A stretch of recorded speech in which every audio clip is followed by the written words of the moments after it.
Hey everyone, and again I apologize for the interruptions that you heard in the initial video, and I am duly embarrassed by that, and my settings were wrong when I recorded it, so I will redo it now. So, Chapter 6, Learning Objectives. Explain market segmentation, describe the process, and explain the concept of marketing or market positioning. So the levels of market segmentations are the four that you have right there. Mass marketing, market segmentation, niche marketing, and direct or one-to-one segmentation. So let's look at all four.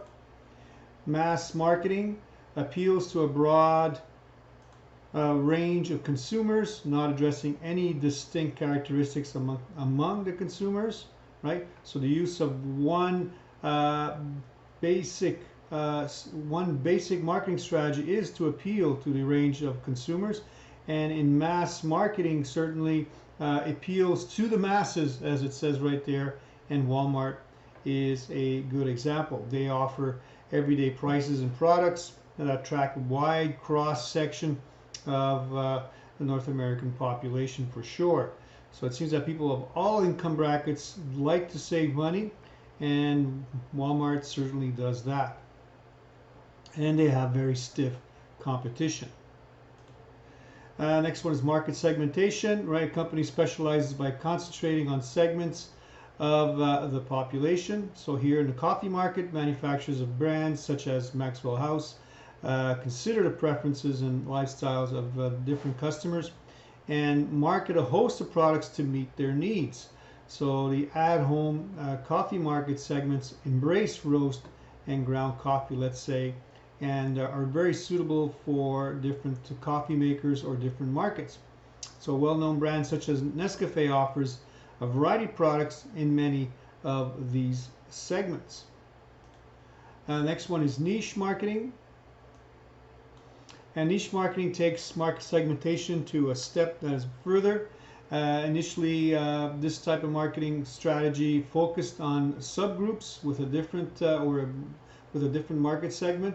And now the subgroup has unique and identifiable characteristics, even though the subsegment is small, and it presents sufficient opportunity and profit potential. Right, the niche market is usually a market that consumers will pay more and are willing to pay for the product only because it's a very unique market, and a lot of individuals or consumers like to be individual and will always like to be different, and so products like this attract them to it. That's right. So often this segment pursuit is quite small, as it says, but the success is finding opportunities that do not require large economies of scale in production and distribution, but the profits can certainly be very, very high. So market segmentation, in the context of market segmentation, direct segmentation, or one-to-one market or marketing or individual marketing, refers to a situation in which unique marketing programs are designed specifically to meet the needs and preferences of individual customers.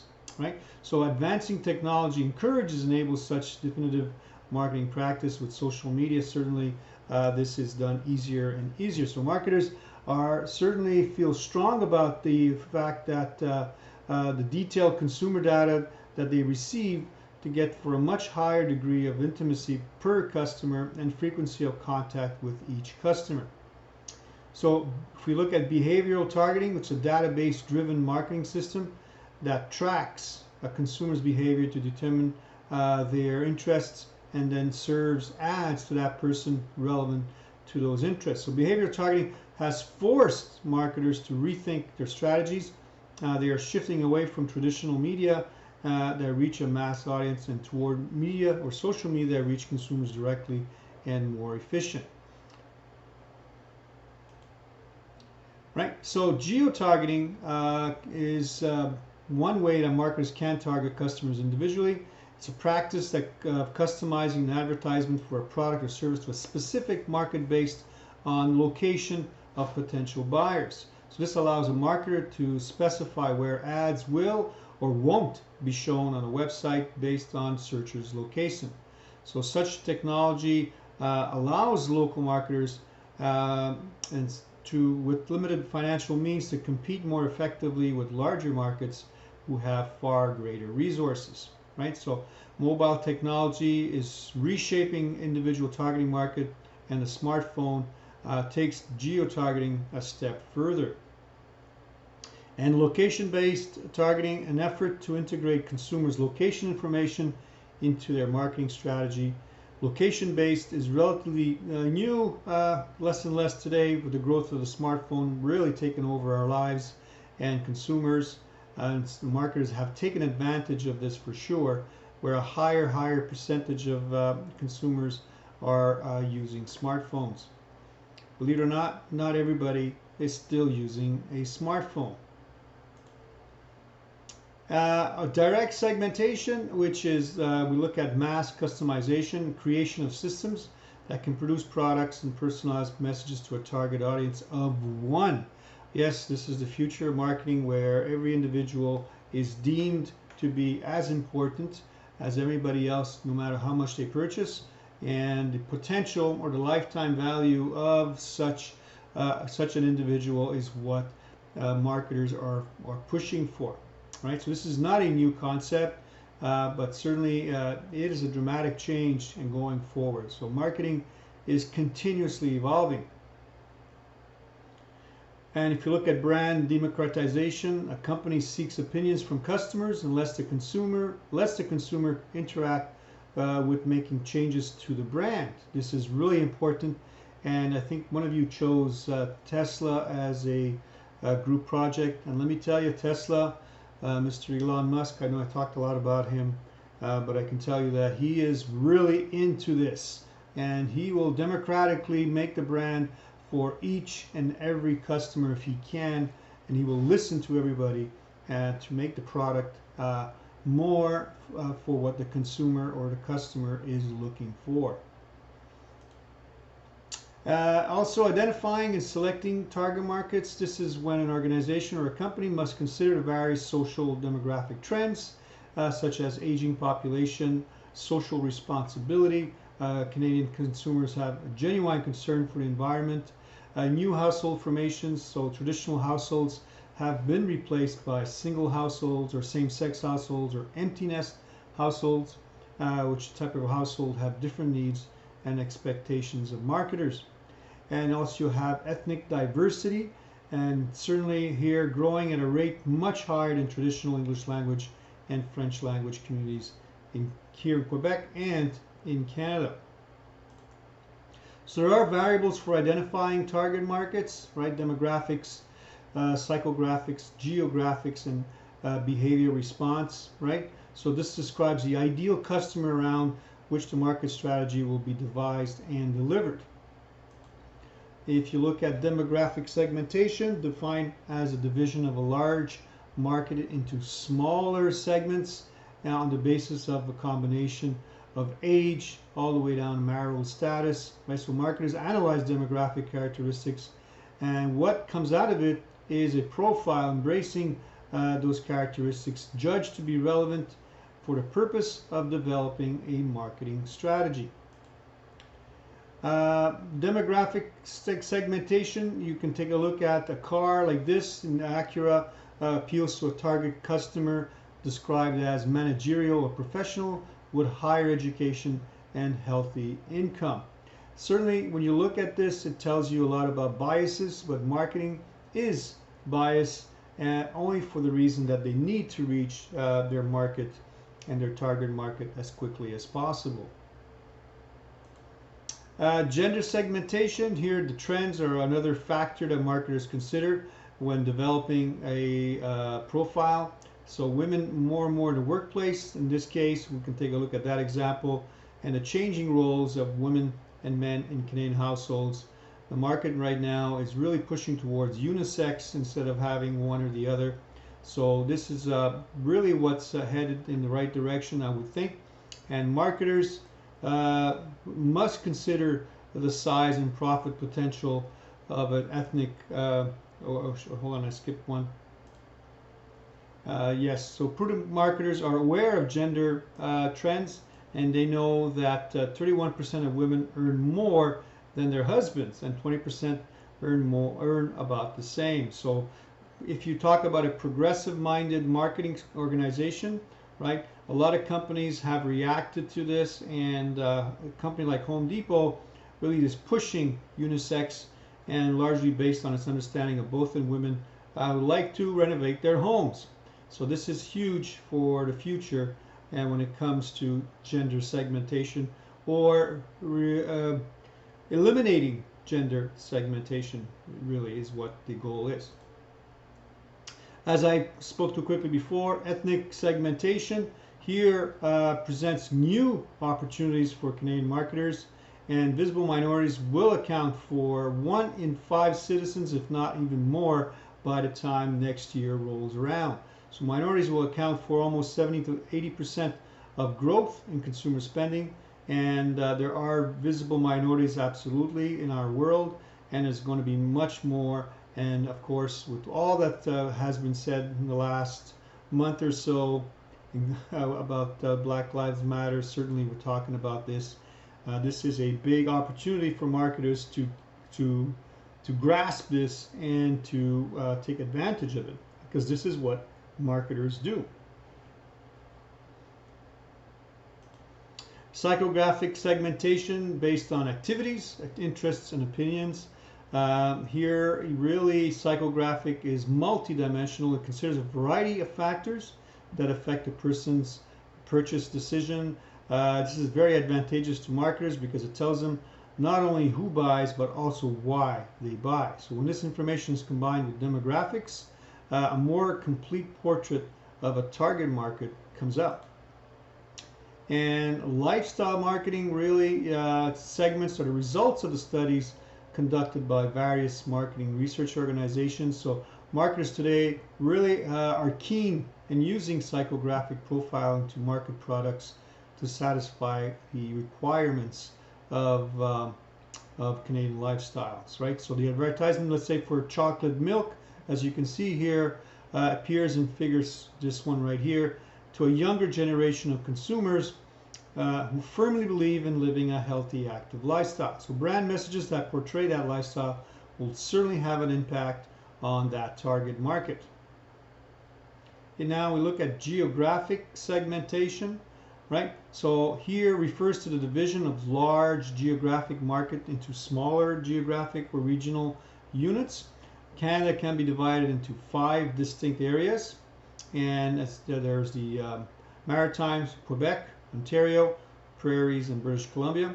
And these considerations are used with the demographics and psychographics combined that provide a market, here again, the marketer, a clear description of the target market and the description also of the strategy that they have to develop. Right? So it's possible that different strategies might be required per different areas. Certainly here in Quebec, where language and cultural characteristics require the use of original marketing strategies without a doubt, and many companies simply adapt their English market campaign to French and expect that to work. Unfortunately, this doesn't always happen, and it doesn't always work, and they have to change it. But the real uniqueness of the French Quebec market demands a different strategy, and usually what happens is sometimes they will start with the English market campaign, and then they will come up with a different, unique French campaign, and they'll realize that the French campaign can be used across Canada and attract a better audience than the English campaign. So there's a lot of good things that come out of Quebec when it comes to marketing. And if you ever work for a company in Quebec, you need to be able to look at it differently than most. So also we'll look at geo-demographic segmentation. This is the isolation of dwelling areas, a combination of geographic and demographic information based on assumption that people seek out neighborhoods or residential neighborhoods in which to cluster with their lifestyle peers. And this is so true in many areas of Montreal, which is on the east side versus the west side, different lifestyles, especially even the north side and the south side of the island you have this geodemographic segmentation. Well, people will certainly pay more for rent to buy a home to live in those areas than in other areas. So this is really something almost down to the street, only because of what is close to that street, be it a market like the Jean Talon market, or be it restaurants, and all of this combined makes the value of certain neighborhoods higher here in Quebec, in Montreal, I should say, than others. And this is really so true in pretty much every area of Montreal. So we're all unique, and we all look for this. And micro-marketing, development of strategy on regional or local basis. Here, the uniqueness needs of a small group of highly targeted markets is exactly what I was talking about. They're really looking for this more and more. And behavior response segmentation, the division of buyers into groups based on certain behavior patterns, right? So the occasion for use, in order to increase the consumption of the product, market is using the occasion for use segmentation strategy, show how the product can be used on various occasions. So advertise show such products as breakfast cereals, let's say, times other than the traditional meal times. So the products are associated with special occasions and are prompted heavily at these times, let's say flowers and chocolates, let's say for Valentine's Day and Mother's Day. Benefits sought, here the segmentation is based on benefits and premise that different consumers try to gratify different needs when they purchase a product. For example, people of all ages eat breakfast cereal, and there is much overlap in the types of cereal people buy based on the benefits that they're looking for. So a lot of companies, right, they come up with a variety of cereals that offer unique benefits to consumers of all ages, be it for health, be it for sugar for the kids, for a sweet tooth. They will follow all of this. And behavior response, you have usage rate. The characteristics of heavy users may be different from medium or light users, right? So frequency here, marketers will conduct research to distinguish the characteristics of a heavy user from those of a medium or light user. You also have loyalty response. This is the degree of brand loyalty a consumer or customer has also influenced in a segmentation. As with usage rate segmentation, the marketing organization conducts research to determine the characteristics of brand loyalty, and strategies would then be developed for this. And one example would be targeting and applied. If you look at a target market, in this case, you can take a look at Mercedes-Benz. Certainly Mercedes-Benz represents a good fit for an automobile that is in a specific demand or specific demographics, which is outlined here demographically, psychographically, and also the behavior response attracted to brands based on image and reputation. So this is bias, certainly, but again, this is marketing, and this is target marketing. And there's also positioning, which is a place a brand occupies in the customer's mind in relation to competing products. So once a target market has been identified and a product developed to meet the needs of the target, the next step is to position the product. So this is what they do. It involves designing and marketing a product to meet the needs of a target market, creating the appropriate appeals to make the product stand out from the competition. So marketers describe how a brand will be positioned in a positioning strategy statement. It is an important statement for the company, and it involves a lot of activities. So the positioning strategy statement includes essential benefits offered to a customer and the desired image the brand hopes to instill in the customer's mind. So the strategy itself is fairly short in many cases, and the positioning strategy should be attractive to customers, distinctive from the competition, deliverable by a company. And as you can see here, an example of an example of that position strategy statement is right there, which has got to do with Apple. Yeah, so positioning, brands are positioned in the context of competing brands, and marketers collect information about a brand's attributes and the attributes of its competitors. So this may include quality, variety, price, high or low, services offered, and so on. So marketers can certainly have a plot and on all brands on a positioning map, sometimes referred to as a perceptual map, as you can see here. Once plotted, a marketer can see where changes in the marketing strategy are necessary if a brand is to improve or alter its image. So head-on positioning, right? Certainly head-on positioning, this is part of when it comes to positioning. So there's different types. So all marketing activities revolve around what a company or brand wants the customer to understand about itself. So in head-on position, one brand is presented as an alternative equal to or better than another brand. So this may not be the leader in the market, but it wants to instill that thought in the customer's mind. So this strategy is usually initiated or started by a brand challenger or a competitor. So typically the number 2 brand in the market starts this kind of a campaign. So one approach for this strategy is to show people who declare they regularly use one brand actually choosing another brand. As it was, there was a famous campaign by Apple, and there's another famous campaign from Pepsi and Pepsi Cola.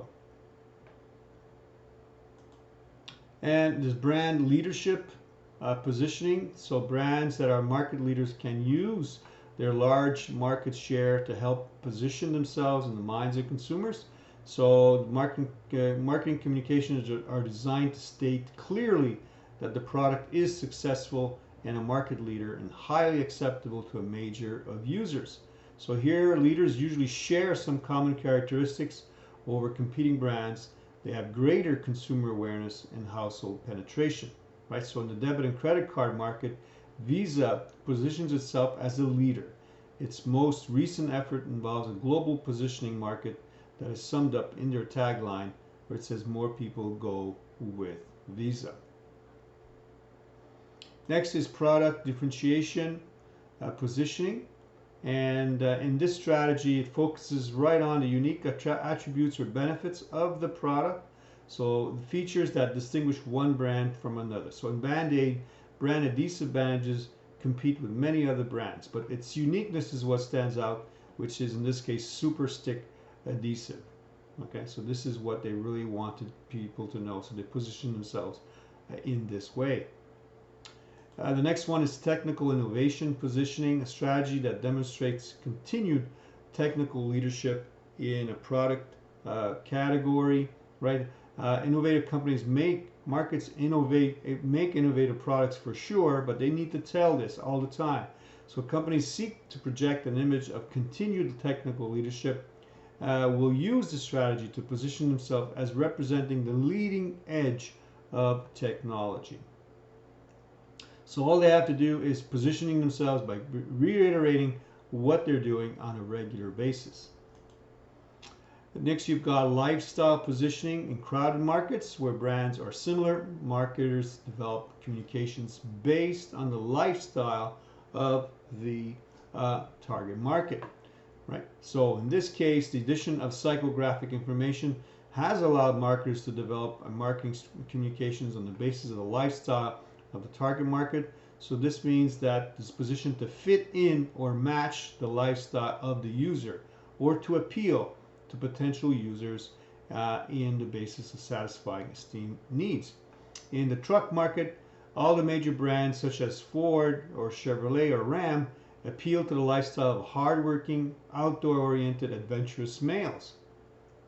So the message here focuses on the strength and toughness of the vehicle. There's also repositioning, changing the place a brand occupies in the consumer's mind relative to competing products. Here in a competitive marketplace, the organizations in marketing must be ready to alter their positioning strategies. Here, sometimes it's unrealistic to assume that the strategy adopted initially will be appropriate throughout the whole life cycle of the product. So the products will be repositioned on the basis of the prevailing environment in the marketplace. So repositioning is defined as changing the place that a product occupies in the consumer's mind in relation to competitive products. So there are two primary reasons for repositioning or adapting a product. One is the marketing activities of a direct competitor may change, and two, the preferences of the target market may change. So marketers must continuously monitor these changes to reposition their product. And last but not least, segmentations and target process. The concepts of positioning and repositioning are important to understand. Potential marketers must realize that marketers do not position brands, consumers do. So once a brand's position has become set in a customer's or consumer's mind, there is little marketers can do to influence it, and change that can be effective tends to happen extremely slowly. So therefore, if a positioning strategy is working, a company should avoid the temptation to reposition or to change things, right? As they say, if it ain't broke, don't fix it. In most cases, this is what they do, right? But of course, in today's world, word of mouth plays a big part, and so does social media. Thank you. That is this for this chapter 6. Thank you.